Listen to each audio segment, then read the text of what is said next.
Hello and welcome.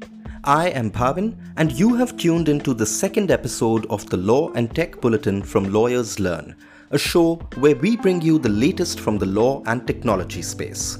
Here's what made headlines in the last fortnight. The Ministry of Electronics and IT has released fresh draft amendments to the IT Rules 2021, almost a week after rescinding the first draft. The draft proposes the creation of government-appointed appeal committees.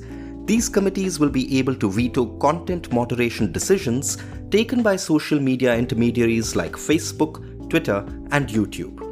If the proposal is approved and implemented, it will allow users who may be dissatisfied with the content moderation decision taken by a company's grievance officer to appeal that decision before the government-appointed committee. Currently, the only recourse a user has in such cases is to move the courts. The draft also proposes that a grievance officer will have to address complaints about content which is patently false, infringes copyright, and threatens the integrity of India, among other things, within 72 hours. Currently, companies get 15 days to address user complaints. Two leading virtual network service providers, ExpressVPN and Surfshark, are shutting down their servers in India. The decision follows the directives issued by the Indian Computer Emergency Response Team on the 28th of April. The directives require VPN providers to store user data for 5 years. The service providers will need to store validated customer names, their physical addresses, email IDs, phone numbers, and the reason they are using the service, along with the dates they use it. They will also have to keep a log of the IP and email addresses that the customer uses to register the service, as well as all IP addresses issued to a customer.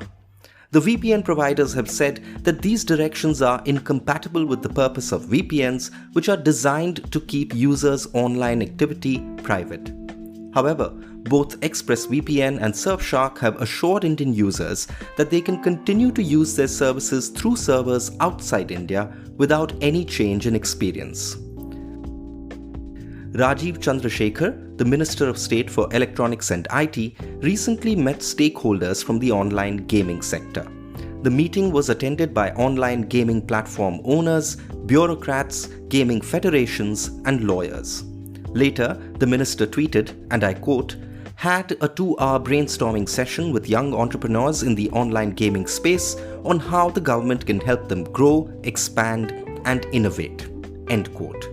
The Economic Times has reported, quoting sources, that the central government is developing a national framework to operate online gaming platforms. This, the report says, is aimed at ensuring that these platforms are effectively regulated without impeding their growth.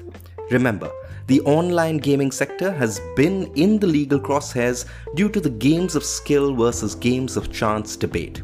More than half a dozen cases are pending in the Supreme Court against online gaming. The Supreme Court's E-Committee is working on a proposal to launch an independent platform to live stream court proceedings. Reports suggest that the Apex Court is aiming to implement this plan before the retirement of CJI N.V. Ramana on the 26th of August. The platform will also be available for use by the High Courts and the District Courts. And now, the big global story. A group of Democrat and Republican senators in the United States has proposed a new law, the Competition and Transparency in Digital Advertising Act, to break up the ad businesses of tech giants. The proposed law seeks to ban companies that process over $20 billion annually in advertising revenue from participating in more than one part of the digital ad process. If approved, the law will force tech majors like Google and Facebook to spin off their advertising businesses. Experts believe this could also impact the Indian internet market since India's contribution to digital advertising revenues has been rising. And time now for the legal startup of the fortnight. This time, let's talk about LegalMind. The company provides AI and data analytics-driven solutions for legal assistance. These include a contextual legal search engine, an analytics platform to predict the motions of the judges and parties, a legal document summarizer, and a tool to find the most influential precedents for a case. Those were the big stories for this fortnight.